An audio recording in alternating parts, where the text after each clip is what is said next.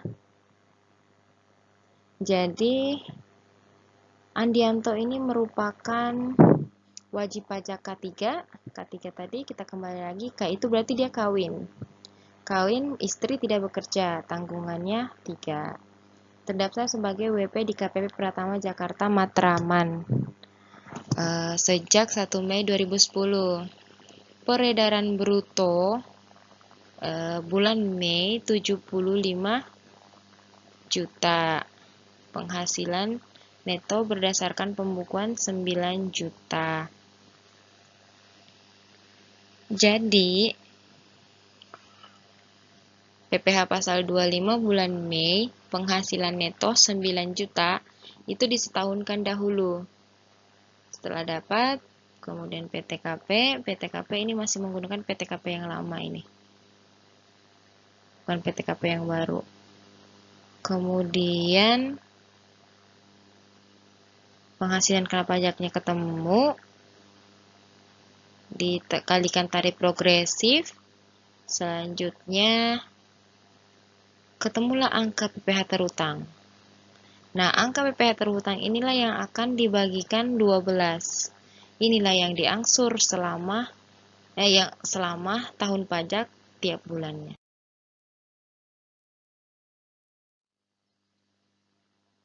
Nah, PPh 25 sebelum batas waktu penyampaian SP tahunan. Sama dengan jumlah angsuran PPh 25 bulan terakhir tahun pajak sebelumnya, yaitu masa Desember. Apabila surat pemberitahuan tahunan pajak penghasilan disampaikan oleh wajib pajak pada bulan Februari, besar angsuran pajak yang harus dibayar wajib pajak untuk bulan Januari 2010 adalah sebesar angsuran pajak bulan Desember 2009. Kan begini, tahun pajak kan bulan Januari sampai Desember. Namun,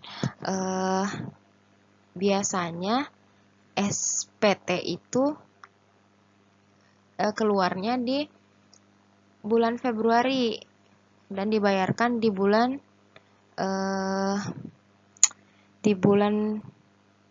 Maret, 31 Maret itu harus dibayarkan. Nah, untuk kan kita angsuran pajak sudah kita hitung nih dari Januari sampai Desember. Nah, otomatis sudah berakhir dong di Desember. Kemudian di bulan Januari tahun berikutnya kita ngitungnya gimana? Sedangkan SPT kan belum. Baru keluar di bulan Februari. Nah, untuk angsuran di bulan Januari 2010 misalnya dalam soal ini, itu kita bayarkan sebesar dengan angsuran pajak pada bulan Desember. Nanti ada hitung-hitungannya lagi, bisa dikurangkan. Nah, SPT tahunan PPh orang pribadi. Nah, ini teman-teman bisa baca. Ya. Ini ada jenis-jenis SPT PPh orang pribadi. Ada SPT 1770. Ya, ada yang S, ada SS. Nanti teman-teman bisa tahu perbedaannya. Ini dibaca. Kalau 1770 itu bagi orang pribadi yang penghasilannya bersumber antara lain dari usaha, pekerjaan bebas seperti dokter, praktek, pengacara, pedagang, pengusaha, konsultan, dan lain-lain. Pekerjaan yang tidak terikat. Sedangkan untuk 1770S itu bagi orang pribadi yang sumber penghasilannya lebih dari satu pemberi kerja dan memiliki penghasilan lain bukan dari kegiatan usaha atau pekerjaan bebas. Contohnya karyawan, PNS, TNI. Itu bukan pekerjaan bebas kan.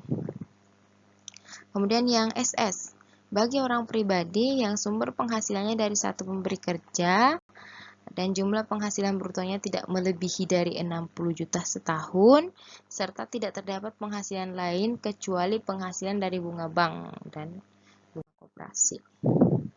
Nah, ini pengambilan formulir SPT tahunan sekarang sudah bisa online. bayar pun sebenarnya online sudah bisa. Jadi pengisian yang sebelumnya kita ngisi-ngisi yang di manual itu sekarang sudah ini. Teman-teman bisa baca. Ini jatuh tempo pembayaran pelaporan wajib pajak orang pribadi. Pembayaran paling lambat tanggal 15 masa pajak berikutnya. Sedangkan pelaporan paling lambat 20 masa pajak berikutnya. Ini hal-hal yang perlu diperhatikan. Teman-teman bisa baca nanti. Nah, ini sanksi tempat penyampaian SPT, batas waktu sanksi. Nah, ini kan batas waktu penyampaian SPT itu 31 Maret. Teman-teman bisa baca. Ini skema perhitungan PPHOP yang terakhir. Nah, ini skema perhitungan PPHOP, penghasilan neto. Penghasilan neto dari usaha berapa? Kemudian penghasilan neto sehubungan dengan pekerjaan berapa? Penghasilan neto lain-lain berapa? Dari luar negeri ya. Nanti ada total penghasilan neto di sini. Total penghasilan neto, kemudian dikurangi zakat, kompensasi sama PTKP. Nah, inilah PKP. Nah, PKP ini yang digunakan untuk menghitung pajak penghasilan. Yang tarif progresif, yang 5% untuk 0 sampai 50 juta penghasilan. Kemudian yang kedua, tarif kedua, ketiga, keempat. Nah, ini kredit pajak. Jadi kredit pajak itu dikurangkan setelah mendapatkan PPh terutang. Nah, terakhir baru setelah di kredit pajak baru ini. Kredit pajak ini sudah kita bayar. Sudah kita bayar, dia tuh kita dipotong. Misalnya PPh 21 saya karyawan ya. Saya karyawan kan dipotong oleh ini apa namanya instansi atau institusi tempat saya mengajar. Saya tinggal melampirkan bukti potong tersebut dan akan dikurangkan ke PPh terutang saya. Itu menjadi pengurang. Nah, ini skema penghasilan neto yang berdasarkan pembukuan. Nah, ini peredaran usaha dikurangi dengan HPP, laba bruto, kemudian dikurangi dengan biaya usaha. Nah, ini di sini nanti biaya umum dan administrasi itu ada poin-poin yang diakui itu berapa persen. Jadi tidak semua biaya-biaya yang ada di laporan keuangan itu diakui dalam fiskal, tidak. Makanya biasanya lebih besar sebenarnya hitungannya itu. Pendapatan lain-lain, biaya lain-lain itu juga diperhatikan dalam laporan fiskal. Laba komersial. Nah, koreksi fiskal nanti kan kita akan ada koreksi fiskal baru ditambah dikurangi. Itulah penghasilan neto dari satu usaha. Oke, terima kasih. Jika ada pertanyaan bisa nanti via chat atau via email atau teman-teman kolektif kertas. Oke, thank you. Wassalamualaikum warahmatullahi wabarakatuh.